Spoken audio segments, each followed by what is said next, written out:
네, 반갑습니다.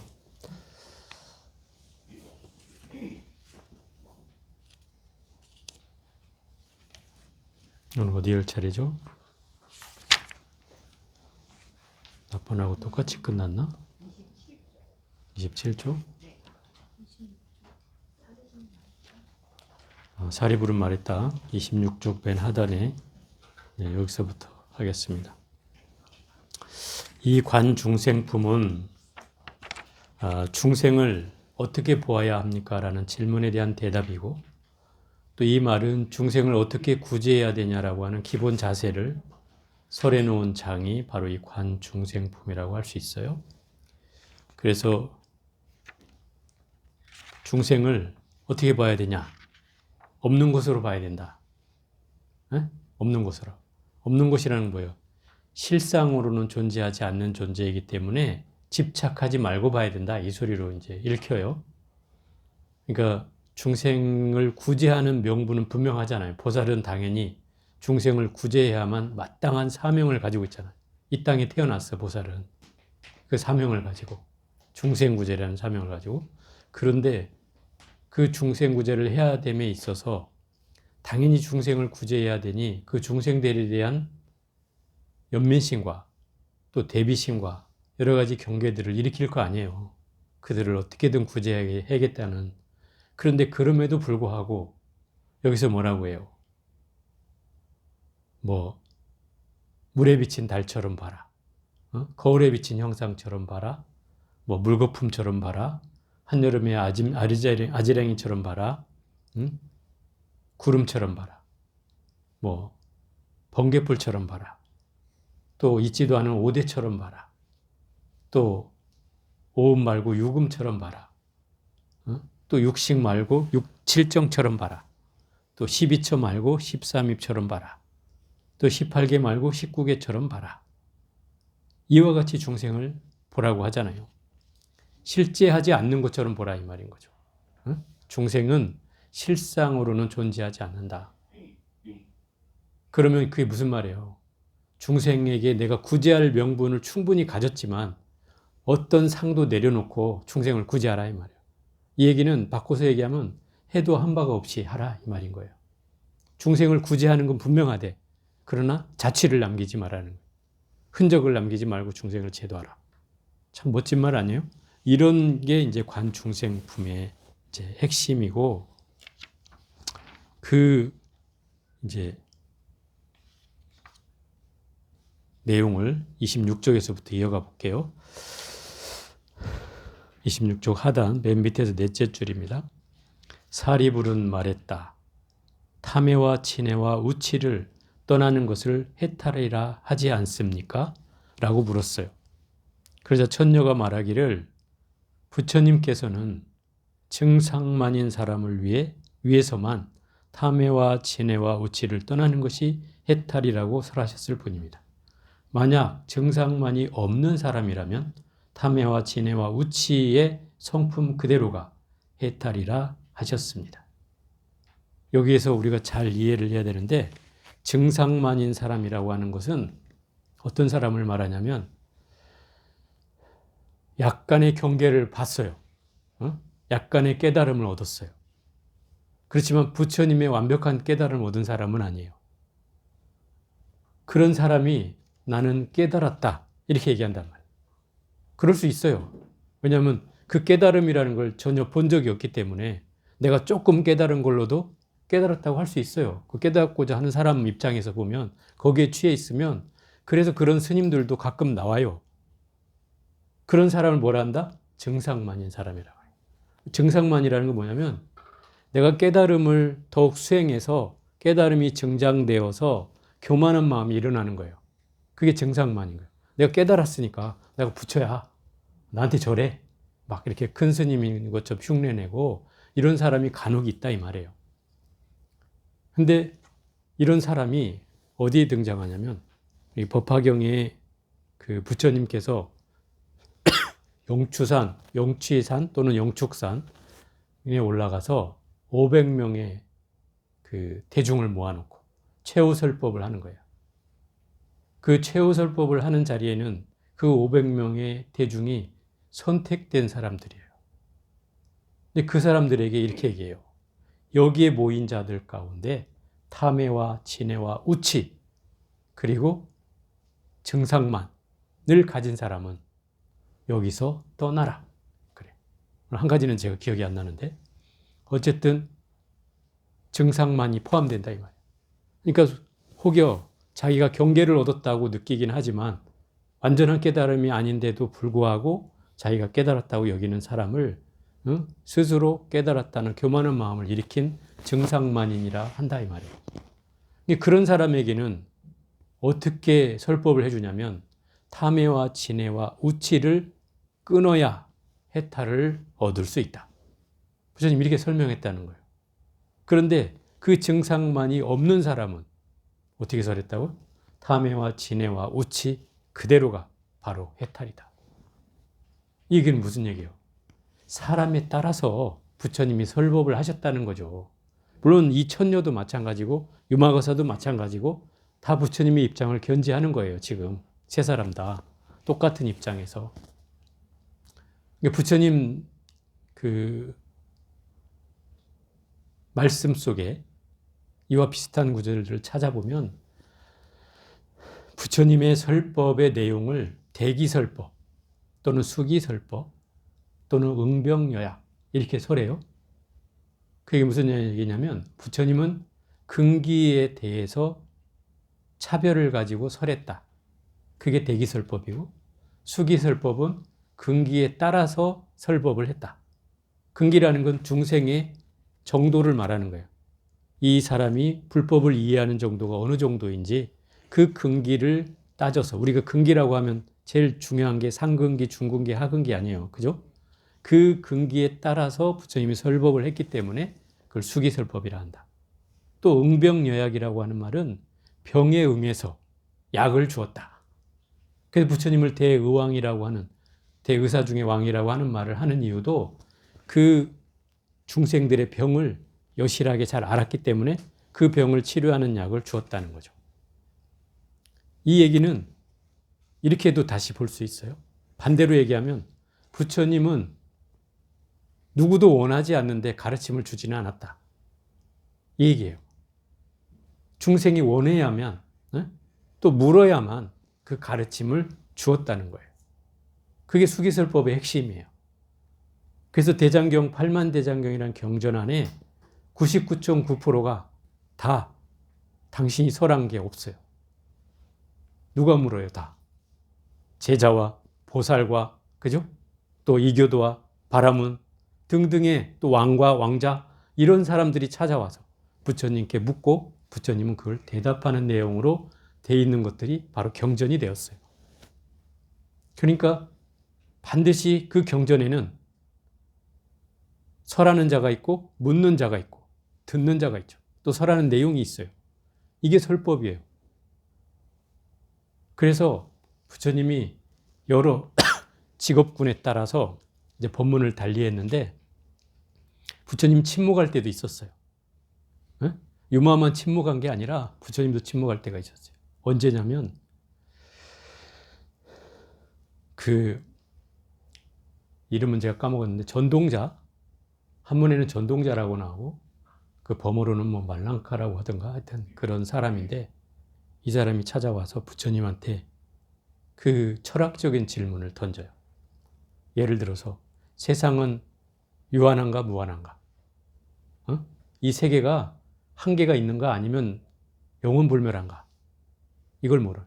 이건 철학적인 문제잖아요. 또 나는 죽어서 사후세계가 있는가 없는가? 뭐 이런 문제. 이런 철학적인 문제들 보통 철학자나 우리들도 어떨 때는 궁금해하는 부분도 있잖아요. 그런 모든 사람들이 궁금해하는 철학적인 질문을 14가지를 던져요. 근데 부처님은 그때 대답을 하지 않아요. 이걸 십사묵이라고 해요. 14가지의 질문에 대해서 부처님은 대답하지 않았다. 이런 거예요. 그리고 한참 묵연하게 있어요. 그러니까 그 사람이 답답해서 왜 내가 이 질문에 대해서 대답을 하지 않느냐 라고 막 종용하자 부처님이 마지못해서 다시 질문을 던져요. 말랑카여, 그대에게 내가 질문하겠노라. 어떤 사람이 화살을 들고 시위를 당겨서 화살을 쏘았다고 하자. 근데 그 쏜 화살에 네 발등에 그 화살이 찍혔다. 그럼 너는 그 화살에 독이, 독화살이에요, 그게. 독이 어떤 독인지, 또는 그 화살에 쓴 그 독의 성분이 그 쇠에 묻어 있는지 나무에 묻어 있는지, 또 날아온 방향이 동쪽인지 서쪽인지 남쪽인지 북쪽인지, 또 그 쏜 사람의 신분이 귀족인지 왕인지 하인인지 천민인지, 이걸 궁금해한다면 너는 어찌 되겠느냐, 이렇게 되묻는 거예요. 어찌 되겠어요? 죽고 말겠죠. 결국 불교는 이런 철학적인 논쟁을 하기 위해서 부처님이 가르침을 설한 건 아니다. 그럼 뭐겠어요? 생존이죠, 생존. 내가 살아가기 위해서, 살아가기 위해서 부처님 가르침이 필요한 거죠.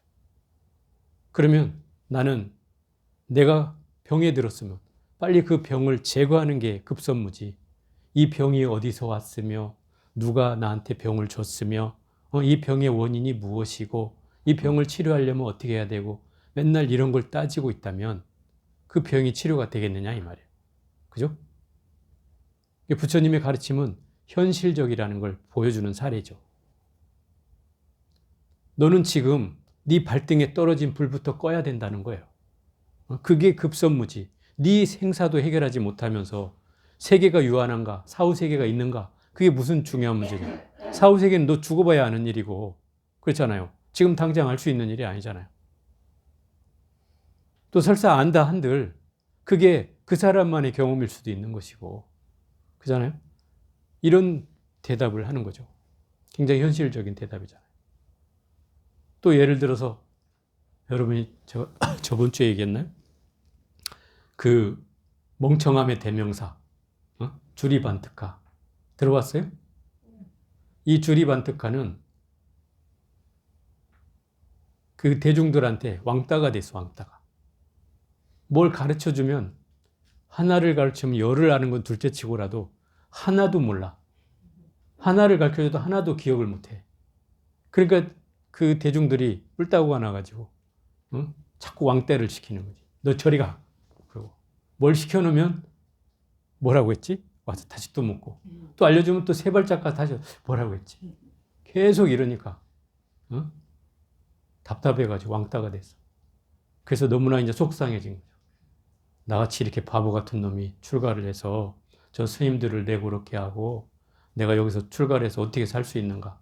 나 집에 가버려야 되겠다. 이러고 막 이러고 하는 중에 부처님 벌써 그 마음을 아시고 주리반특가를 불러요. 그래가지고 뭐라고 얘기하냐면 주리반특가여, 그대는 마당만 쓸어라. 마당만 쓸어라. 딴 일은 하지 마라. 오로지 마당만 쓸면서 번뇌를 쓸어 없앤다. 번뇌를 쓸어 없앤다. 번뇌를 쓸어 없앤다. 이것만 해라. 그런데 여전히 번뇌를 하면 쓸어 없앤다가 잊어버리고 쓸어 없앤다 하면 번뇌가 기억이 안 나고, 그렇지만 부처님이 그걸 시켰으니 그것만 해요. 그런데 다른 대중들은 하나도 깨달은 사람이 없지만 이 주리반특가는 그 속에서 깨달음을 얻는다 이 말이에요. 실제로 깨달음을 얻어요. 그래서 경전에서 나오는 이 주리반특가가 재밌는 게, 이걸 중국말로 하면 조달이라고 읽어요. 조달. 들어봤어요? 조달? 중국말로 조달을 어떻게 읽어? 쪼다. 쪼다. 여러분 알죠? 쪼다. 쪼다가 뭔 말인지 알죠? 에이 쪼다 같은 거 그러잖아. 그러니까 이 중국말로 조달이 쪼다가 된 거예요. 그래서 우리가 쪼다라는 말이 어디서 왔는지 모르죠? 에이 바보 같은 놈, 이럴 때 쪼다 쪼다 하는 거야. 그래서 이 주리반특가가 쪼다가 됐다 이 말이에요. 근데 실제로는 쪼다가 아니죠. 진정한 깨우침을 얻은 사람 아니에요. 어찌 보면 이 주리반특가는 대중들에게 이렇게 어리석은 사람도 깨달을 수 있음을 보여주기 위해서 소임으로 출연한 그런 제자가 아닌가 싶어요. 어쨌든 부처님은 그 사람에 따라서 깨우침을 줬다는 거예요. 중요한 건. 획일적이지 않았고 일률적이지 않았고 누구에게나 그 가르침이 달랐다는 거예요. 제가 낮에도 얘기했지만 마부한테는 마부한테 한 얘기가 있고 또 악기를 다룬 사람한테는 악기를 비유해서 깨우침을 줬단 말이에요. 그게 응병요약이야. 그 사람의 병에 따라서 아주 냉철하게 그 얘기를 해준 거예요. 재밌는 얘기죠. 마부 얘기만 하나 더 해볼까요? 마부가 찾아왔어요. 그 부처님이 물어요. 자네는 말을 어떻게 교육시키는가? 이렇게 물으니까 그 마부가 아주 말을 훈련시키는 아주 훌륭한 마부예요. 그 조련사들이 있잖아요. 그 조련사인데 이렇게 얘기를 하는 거예요. 저는 말을 당근을 주기도 하고 또 안 될 때는 채찍을 때리기도 하고 또 그게 둘 다 안 되면 당근과 채찍을 함께 주기도 한다. 그래도 안 되면 어떻게 하느냐? 그래도 안 되면 죽여버립니다. 이 조련사가 이렇게 얘기하는 거예요. 그러면서 부처님한테 물어요. 부처님은 제자들을 어떻게 교육시키십니까? 부처님도 대답을 이렇게 해요. 나는 때로는 칭찬하고 때로는 야단치며 때로는 칭찬과 야단을 함께 해주기도 한다. 만약에 이것도 안 된다면 어떻게 하십니까? 그러니까 나도 죽여버린다. 어? 부처님이 죽여버린다 그러는 거예요.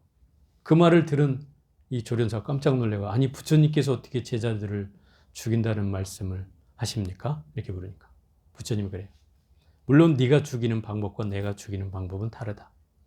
내가 죽인다는 건 무관심하게 둔다는 뜻이다. 관심을 갖지 않는다는 것이다. 그게 내가 그 제자를 죽이는 방법이다. 이렇게 얘기하는 거죠. 참 재밌는 표현이죠. 부처님도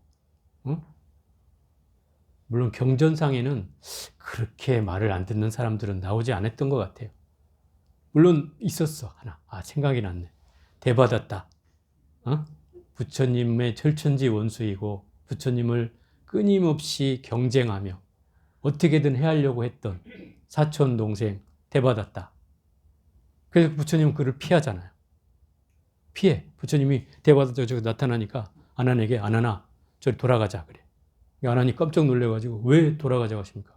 저기 대받았다 오지 않느냐. 아니 부처님이 왜 대받다가 무섭습니까? 두렵습니까? 왜 피하십니까?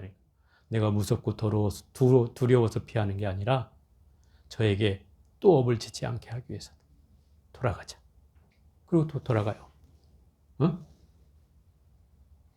이 사람에게는 어떻게 했다는 거예요? 무관심했다는 거죠. 그죠? 관심을 갖지 않았어요. 이런 사람이 있어요. 있기는. 그렇지만 경전의 대부분은 제가 무관심했다는 것을 본 적은 없어요. 어찌됐든 부처님은 그 사람에 따라서 나름의 방법으로 그 사람의 직업군을 떠올리고 또 그 사람이 했던 업을 거울 삼아서 가르침을 주고자 했던 내용이 바로 수기설법이고 대기설법이고 응병요약이다 이 말인 거예요. 사리부는 말했다. 참으로 훌륭하십니다. 천녀여 그대는 무엇을 얻고 무엇을 깨달았기에 변제가 그렇게 뛰어나십니까? 이게 다 지금 천녀가 한 얘기예요. 그러니 얼마나 말솜씨가 뛰어난 거예요. 변제가 뛰어나다는 것은 말솜씨가 뛰어나다는 말이에요. 천녀는 대답했다. 저는 아무것도 얻은 것이 없고 깨달은 것도 없기 때문에 이렇게 말하는 것입니다. 아무것도 얻은 것이 없고 깨달은 것이 없기 때문에 이렇게 말한대요. 그럼 도대체 깨달음은 뭐겠어요? 왜냐하면 무엇을 얻었다든가 깨달았다고 하는 사람은 불법에서는 증상만이 사로잡힌 사람이기 때문입니다. 아까 얘기했죠? 뭔가 얻지도 못했으면서 깨달았다고 여기는 교만함을 가진 사람을 증상만이라고 했어요. 근데 실제로 깨달음을 얻은 사람은 절대 내가 얻었다 이렇게 얘기하는 사람은 없어요. 나 깨달았다 이렇게 얘기하는 사람은 없어요. 아마 부처님만 그랬을 거예요. 제가 알기로 부처님만. 경전에 나오는 건 부처님만 나는 일체를 깨달은 사람이다. 그때는 누구도 부처님 말을 믿어주지 않았기 때문에 아마 그렇게 표현했을 것 같고, 이제 인가를 받을 때 그 후에 제자들은 나는 깨달았다라고 외친 사람은 단 한 사람도 없었어요. 왜 그렇겠어요? 깨달음이라는 건 무엇을 깨닫는가? 무소득을 깨닫는 거예요. 에? 무소득을 얻는 거예요. 무소득이 뭐예요? 얻을 바가 없는 것을 비로소 얻는 거예요. 그게 깨달음이에요. 사실 깨닫고 나면 그냥 그대로예요. 본래 그대로. 본래 그대로. 그래서 옛날 선사들이 뭐라고 해요? 뭐 오도승을 부르면서 맨 마지막 구절에 보면 그 구절만 여러분들은 기억날지도 몰라요. 봄에는 꽃이 피고 가을에는 낙엽이 지는구나. 뭐 이게 끝이에요. 어? 물이 흐르고 꽃이 피도다. 이게 오도송이에요. 오도송 끝. 제가 한 자락씩만 소개하는 거예요. 또 물이 돌에 굴러 졸졸졸 흐르는구나.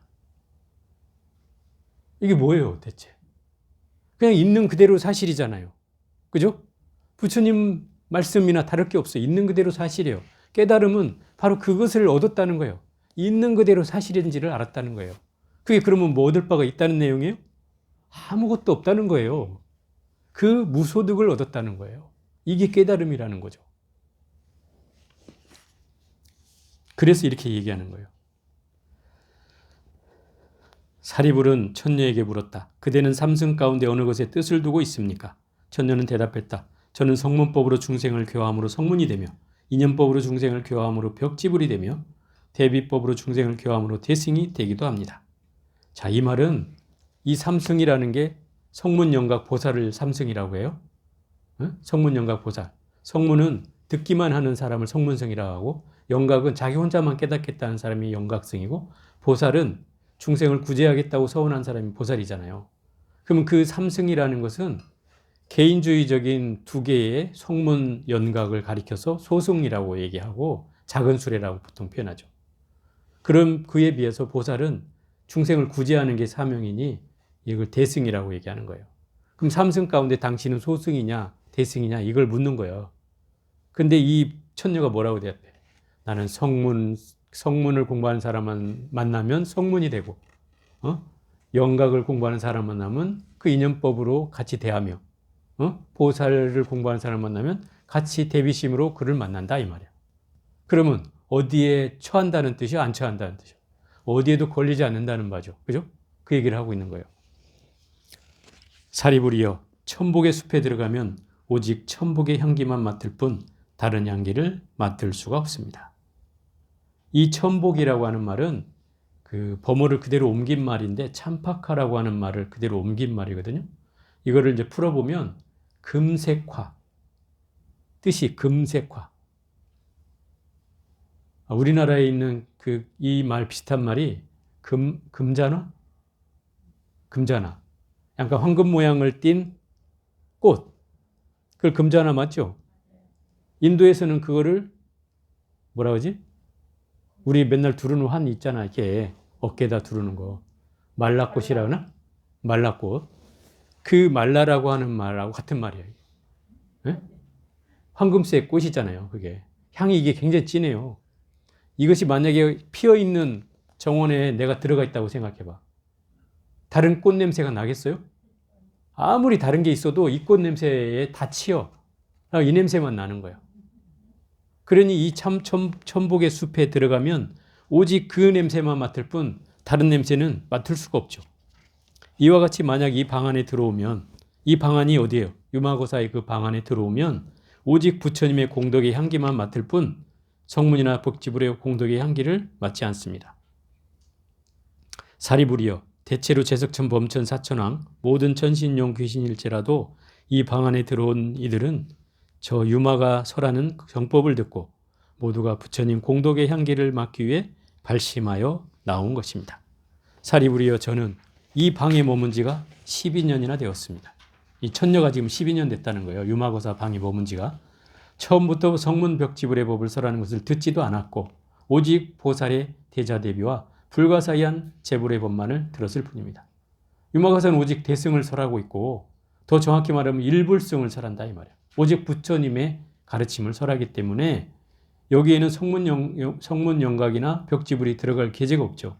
사리부리여 이 방에는 항상 미중유하고, 미중이라는 것은 일찍이 본 적이 없다 이런 뜻이고, 본 적이 없고 얻기 어려운 법을 나타냈는데 무엇이 8가지인가 하면 다음과 같습니다. 이 방에 일찍이 본 적도 없고 얻기 어려운 법이 8가지가 항상 나타난다는 거예요. 이 방 안에.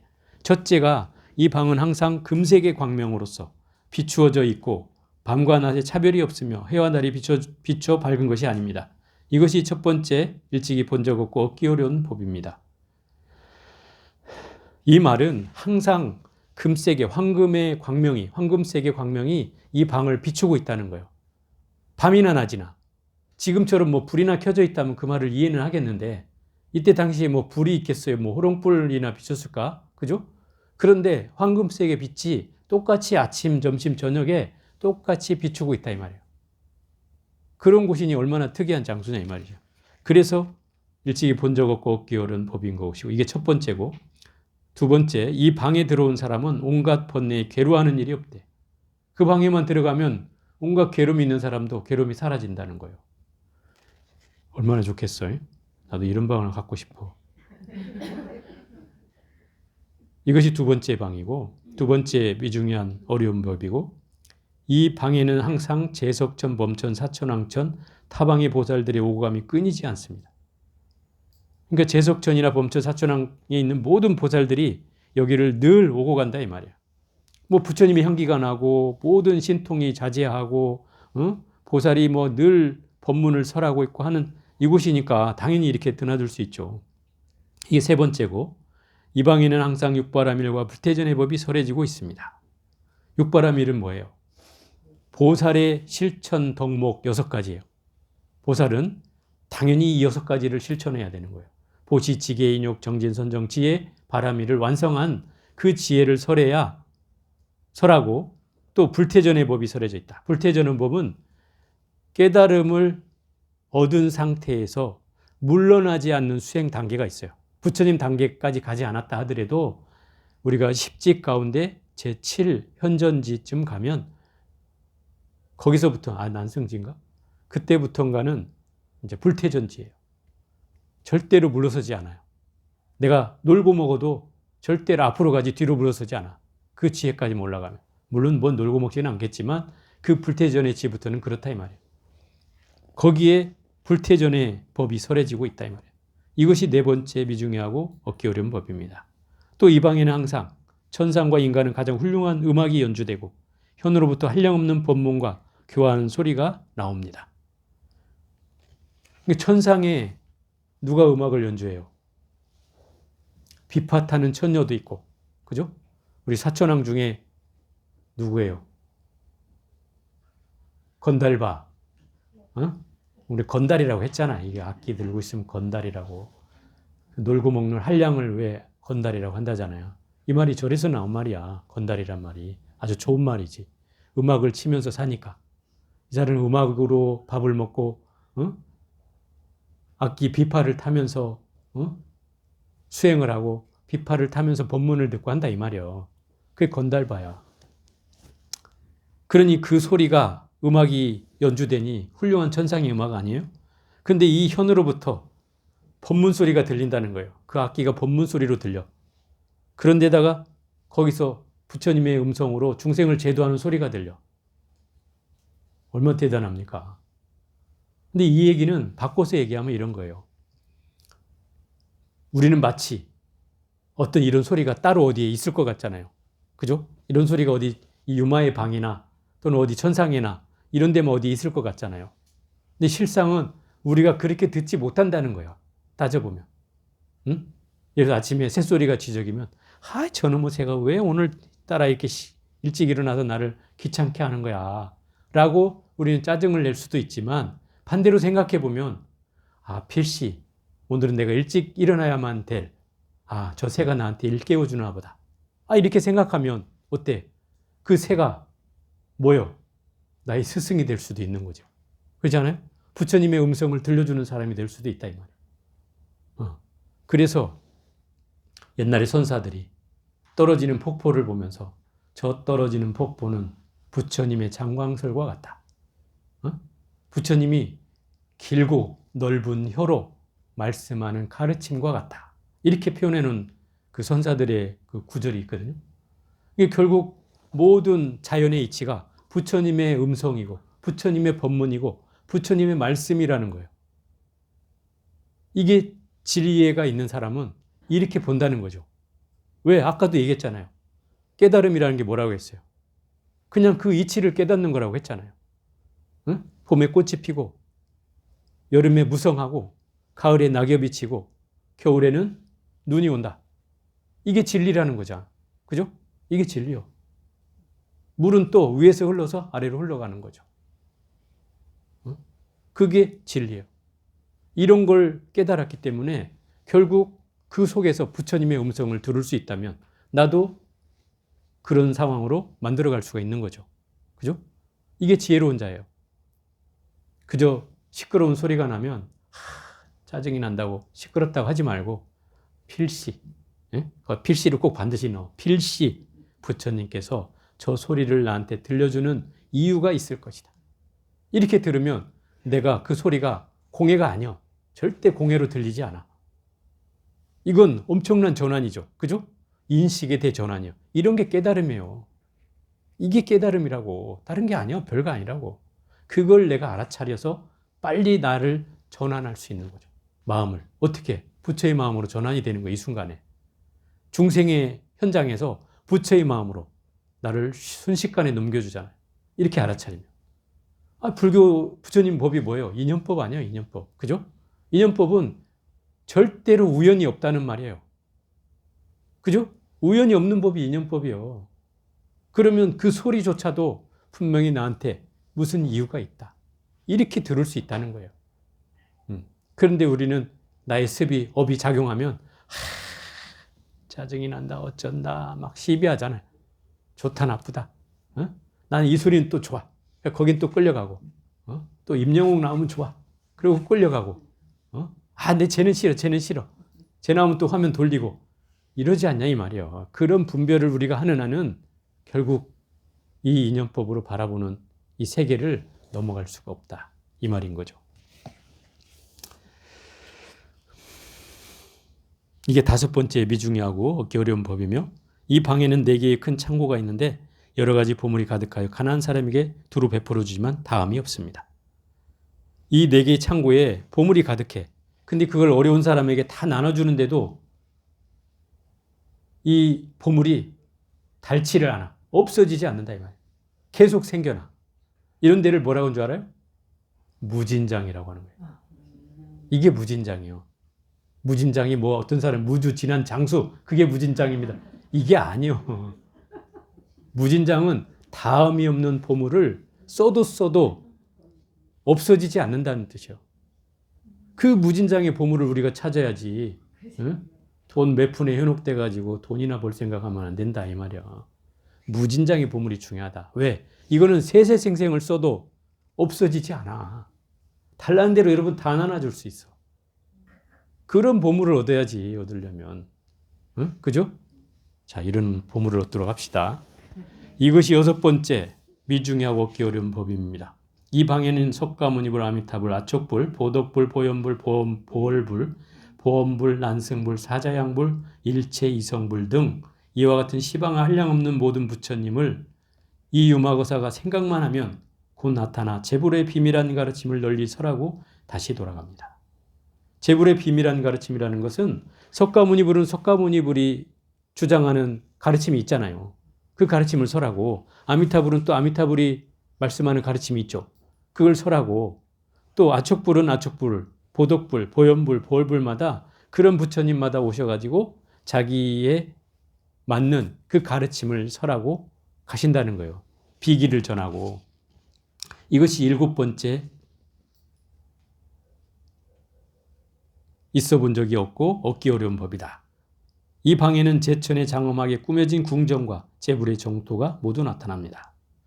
근데 이 작은 방에 뭐 없는 게 없잖아요. 응? 모든 하늘의 장엄이 꾸며진 궁전이 되어 있고 또 정토가 모두 나타나고 이게 8번째로 있어 본 적 없고 얻기 어려운 법을 말하고 있습니다. 사리부리의 이방에는 항상 8가지 미중요하고 얻기 어려운 법이 항상 나타난다 이 말이에요. 누가 이 같은 불가사의한 일을 보고도 성문의 법을 원하는 사람이 있겠습니까? 당신이나 성문 얘기하지 성문 타령하지 마라. 이곳은 이미 성문을 벗어난 부처님의 경계를 얘기하는 곳이다. 이 말인 거예요. 사리불은 말했다. 그대는 왜 여인의 몸을 바꾸지 않습니까? 천녀를 하고 있으니까. 천녀는 대답했다. 저는 지난 12년 동안 여인의 상을 찾았으나 찾지 못했습니다. 무엇을 바꾼다는 말입니까? 너무 재밌는 대답 아니에요? 사리불은 여인의 몸을 왜 바꾸지 않느냐? 처녀니까 당연히 여인이니까 여인의 몸을 바꾸지 않느냐? 이렇게 경계가 훌륭하고 깨달음을 얻은 것처럼 보여지는 이 천녀에게 왜 부처님처럼 안 되고 왜 천녀로 그냥 있냐고 물어본 거예요. 뭐 우문일 수도 있지만 어찌 보면 궁금증이겠죠. 그런데 이 천녀는 뭐라고 해요? 자기가 10인 동안 살았지만 난 여인의 상을 찾으려도 살 수가 없었다. 이게 무슨 말이에요? 나는 여인의 형상을 하고 있지만 여인이 아니다 이 말인 거죠. 뭐예요 그러면? 남자예요? 남자도 아니고 여인도 아니에요. 왜? 천녀는 이미 보살의 단계에 접어들었기 때문에 남자와 여자의 성을 떠나 보살은 남자도 아니고 여자도 아닌 걸 보살이라고 하는 거예요. 물론 보살은 어떻게 나와요? 여인의 형상을 한 것처럼 보여지죠. 관세음보살 하면 막 실루엣으로 옷을 장엄하고 또 적나라하게 뭐 몸에 그 날렵한 곡선이 보여지는 그런 측면도 있지만 그것은 중생의 경계에 따라 벌어지는 일이다 이 말이야. 그 관세음보살 보문품에도 나오잖아. 여인을 원하면 여인으로, 남자를 원하면 남자로, 그죠? 대장군을 원하면 대장군으로, 천신을 원하면 천신으로, 그죠? 왕을 원하면 왕으로, 부처님을 원하면 부처님으로 이렇게 놔둔다고 하잖아요. 그러니까 그런 존재일 뿐이지 성의 차별이 없다 이 말이에요. 그러니 이 천녀가 나는 여인이라고 생각해 본 적이 없다는 뜻이잖아요. 천녀라는 소임을 살고 있을 뿐 나는 여인도 아니다. 근데 너는 지금 여인에 걸려 있지 않느냐 이 말인 거예요. 반대로.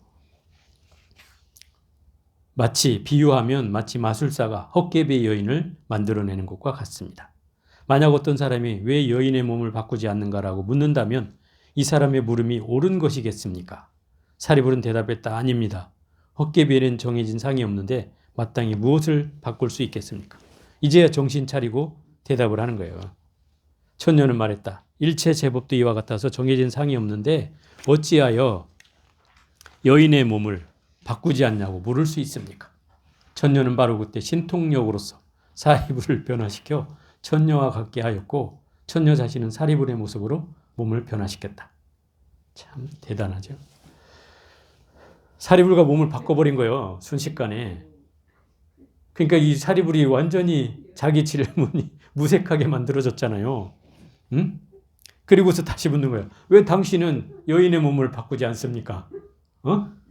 사리불에게 지금 여자로 바뀌어 있으니까 다시 묻는 거죠. 똑같이. 그러니까 사리불은 천녀의 모습을 하고 대답을 했다. 나는 지금 어떻게 내가 여인으로 바뀌는지 모르겠습니다.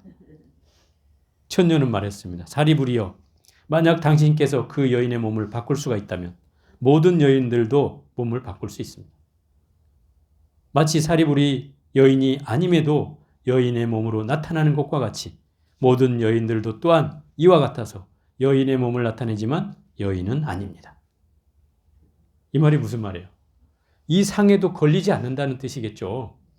예를 들어서 여인의 형상을 하고 있다고 반드시 여인은 아니라는 말이잖아요. 그게 무슨 말이에요? 보살의 경계는 그렇다는 거예요. 이게 중생의 경계에는 당연히 여인이 구분되겠죠. 남녀가 구분되겠죠. 그런데 이런 건 있어요. 예를 들어서 전생에 여러분 전생 얘기하면 좋아하잖아요. 전생에 남자로만 많이 살았어. 남자로만 많이 살았어. 그리고 이 생에 여인으로 태어났어. 근데 껍데기는 여인인데 하는 짓거리나 성정이나 말이나 뭐 이런 건 다 남자야. 이런 사람 봤죠? 있어 이런 사람이. 그리고 이런 사람이 또 뭐라고 하냐면 나는 여자를 이해할 수가 없어. 여자의 속을 알 수가 없어. 이건 남자가 하는 말이거든? 그죠? 남자가 하는 말이야. 근데 보살이 그 얘기를 한다 이 말이야. 보살. 그럼 무슨 얘기예요? 이 사람은 여인보다 남자를 많이 하고 살았다는 뜻이에요.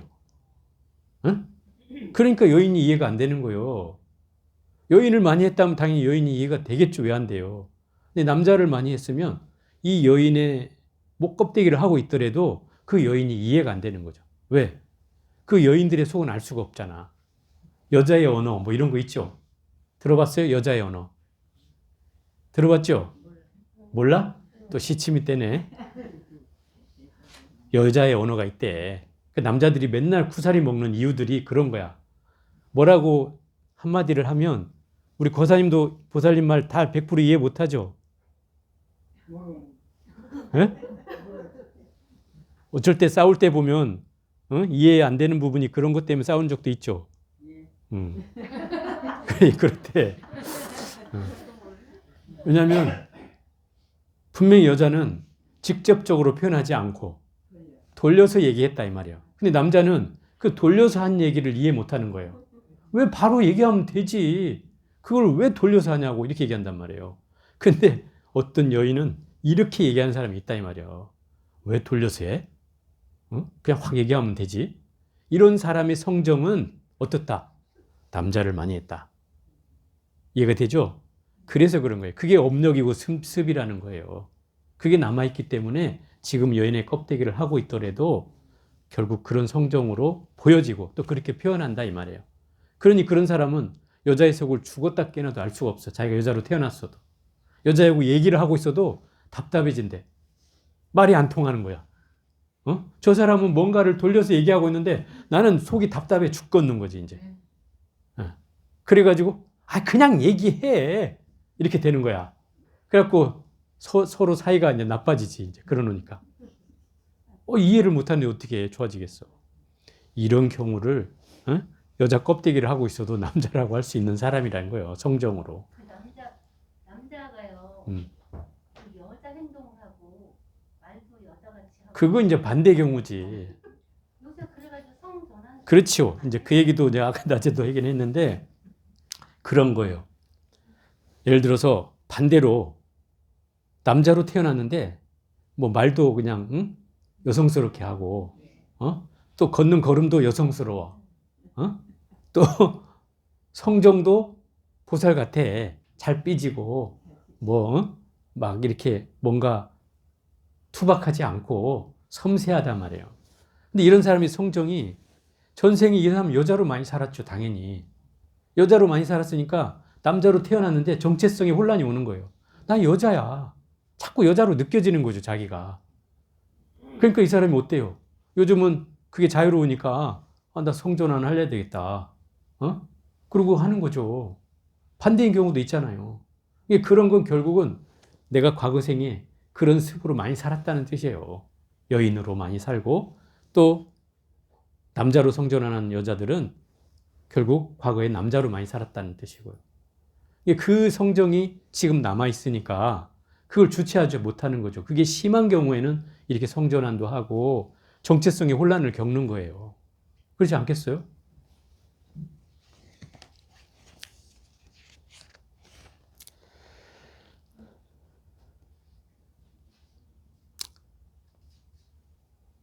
자, 그러므로 부처님께서 일체 제법은 남자도 아니며 여자도 아니다라고 설하셨습니다. 모든 존재는 남자도 여자도 아니다. 천녀는 곧바로 신통력을 거두었다. 신통력을 거두자 사리불의 몸은 본래와 같이 다시 돌아왔다. 천녀는 사리불에게 말했다. 여인의 몸 형상은 지금 어디에 있습니까?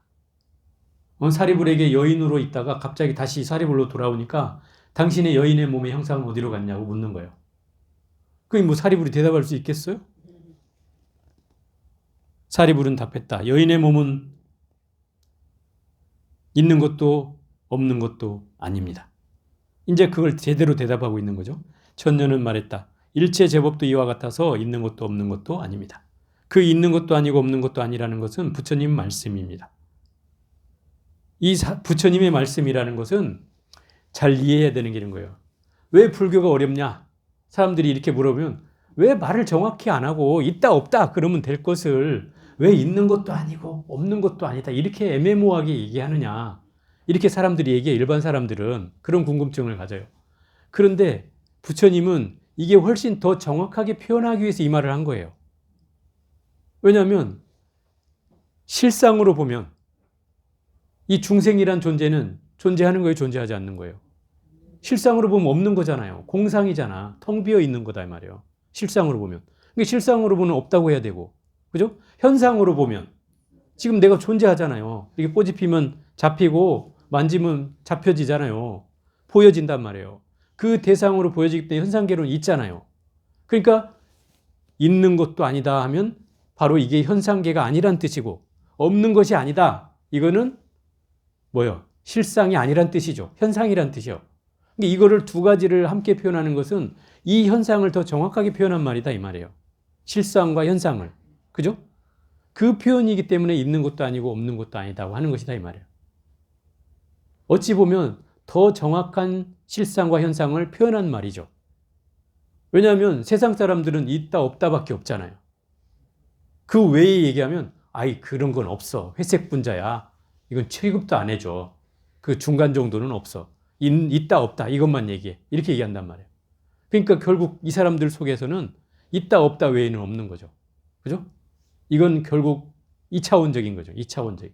불교는 이미 3차원을 넘어서 4차원을 얘기하고 있는데 너무 이런 저차원에 있는 사람은 불교를 이해하기가 쉽지 않은 거죠. 그래서 그런 차이예요. 사리불은 천녀에게 물었다. 그대는 이곳에서 죽으면 어디에서 태어납니까?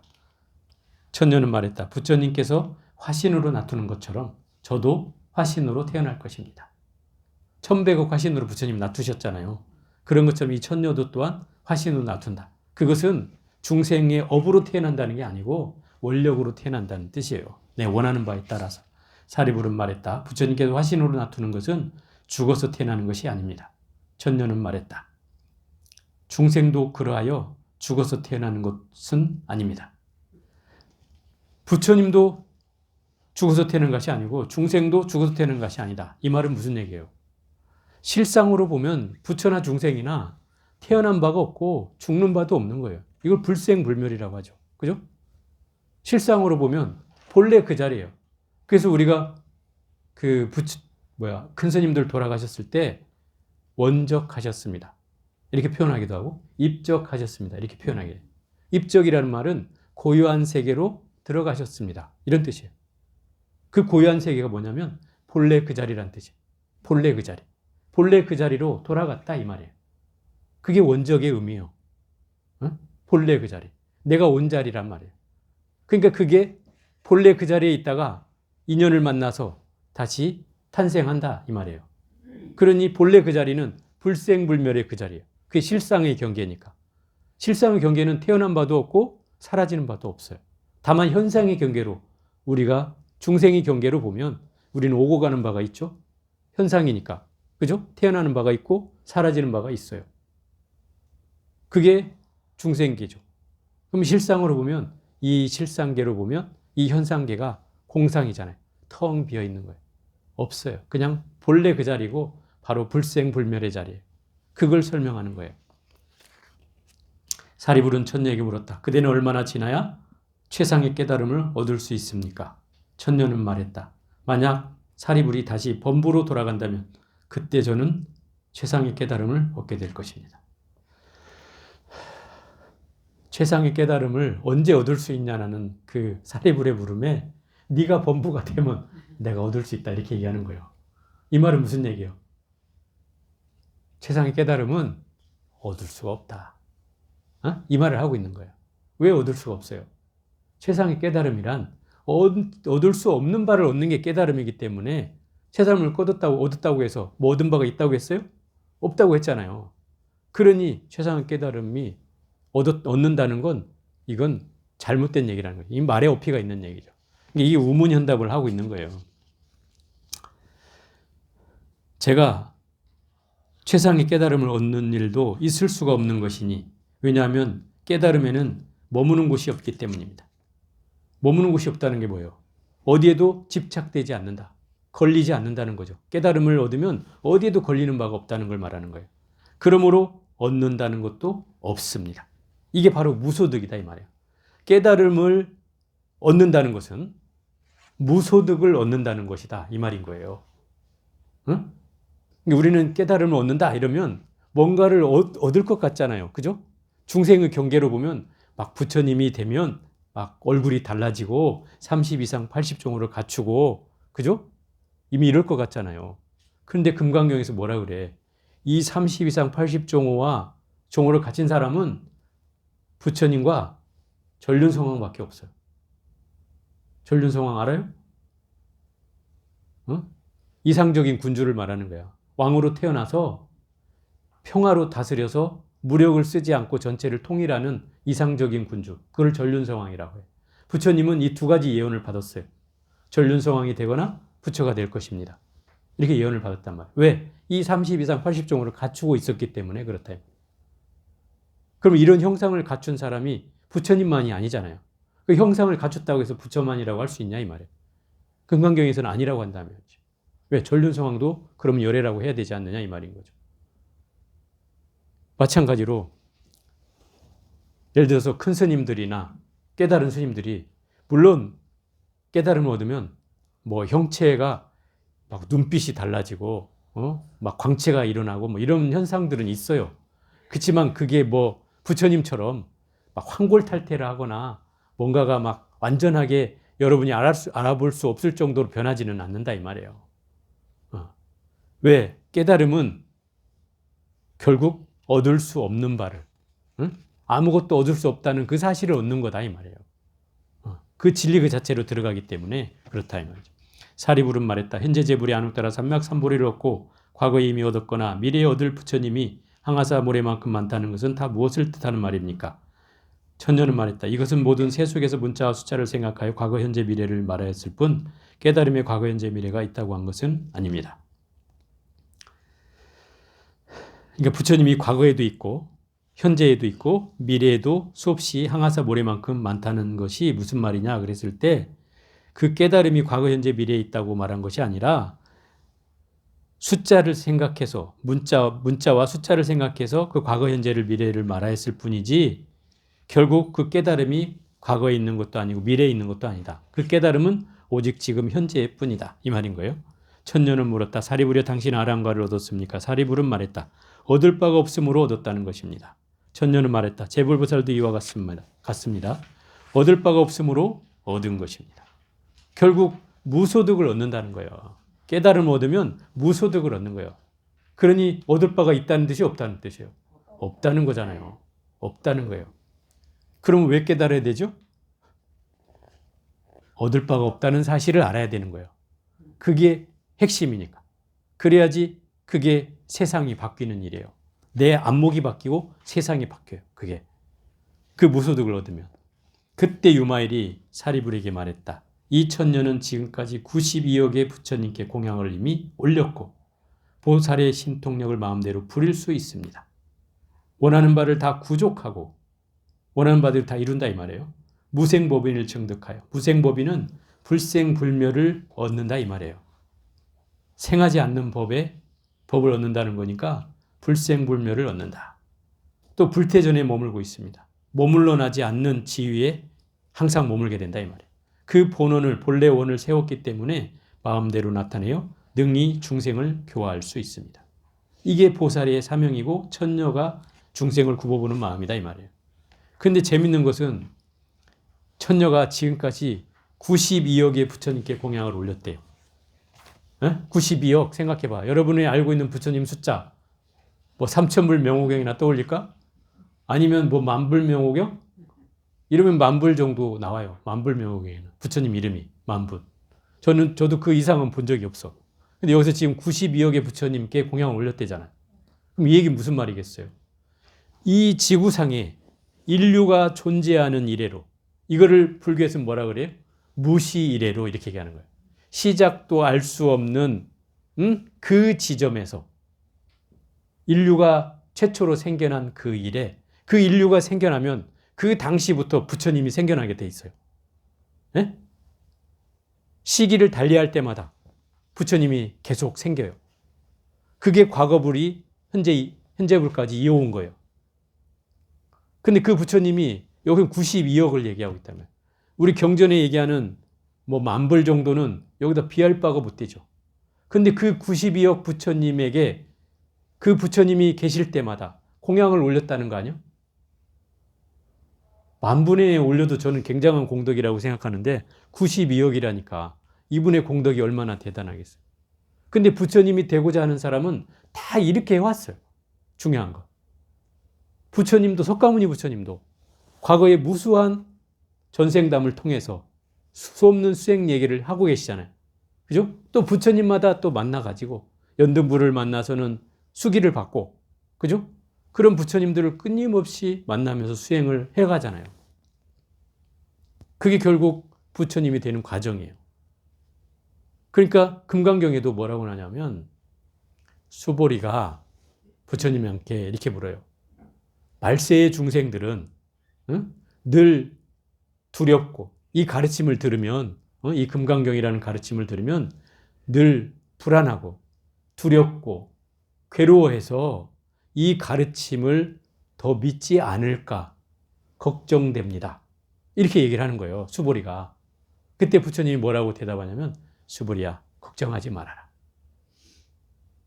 후 말세가 된다 하더라도 지금 이 시대를 말한다고 쳐요. 지금 이 시대라고 하더라도 과거로부터 무시 이래로 과거로부터 끊임없이 모든 부처님이 계실 때마다 공양을 올린 사람들이 이 말세에도 있을 것이다. 이렇게 얘기를 해요. 그럼 그런 사람이 어떻다는 거예요? 이런 사람들은 부처님 말씀을 들으면 모두 환희심을 낼 것이다. 어렵다, 두렵다, 무섭다, 불안하다. 이 경전은 너무 어려워서 내가 이해하기 힘들다. 이런 가르침을 내는 것이 아니라 이 가르침을 볼 때마다 환희심을 낼 것이다. 그래서 이 가르침을 어쩌다는 거예요? 끊임없이 이 가르침을 믿고 따르는 사람이 계속 이어져 갈 것이라는 거죠. 왜? 이분은 과거에도 모든 부처님께 공양을 올렸기 때문에 모든 부처님의 말씀이라면 부처님처럼 떠받든다 이 말인 거예요. 그게 금강경에 나오잖아. 이 경전에서 모든 부처님과 제자들이 나왔다. 의법출생분행가 나오잖아요. 그게 나온다 이 말이에요. 그러니 이 경전도 부처님과 같이 여겼다 이 말이에요. 탐미와 같이 여긴다 이렇게 말도 나오잖아요. 그런 내용이에요. 그게. 그러니까 결국은 부처님이 수보리에게 말세 중생이 걱정하지 말아라 이 말인 거예요. 왜? 그때 그 사람들도 분명히 성공공덕을 쌓은 사람이 있어서 그 사람에 의해서 이 불법은 더 이어져 갈 것이다 이 말인 거죠. 그 여러분들이 그런 사람이지 안 그래요? 그런 가르침을 지금 믿고 따르고 있다면 안 믿는다면 뭐 이런 사람이 속하지는 않겠지만 내가 믿음을 낸다면 이런 사람이 되는 거죠. 그렇지 않겠어요? 그 92억 명 중에 여러분들은 뭐 설사 92억의 부처님께 공양을 못 올린다 하더라도 단 1000분의 부처님이라도 아니면 3000분의 부처님이라도 아니면 10,000분의 부처님이라도 끊임없이 공양을 올리기를 또 발언하면 되는 거죠. 그래서 그렇게 해가는 거예요. 그러면 그 인연이 씨앗이 되어서 뭐 부처님이 생길 때마다 그런 인연을 만나겠죠. 그러지 않겠어요? 그렇게 해가는 것이 결국 이 천녀가 되는 길이고 또 보살이 되는 길이고 유마거사가 되는 길이다 이 말인 거예요. 자, 오늘은 여기까지 해보겠습니다.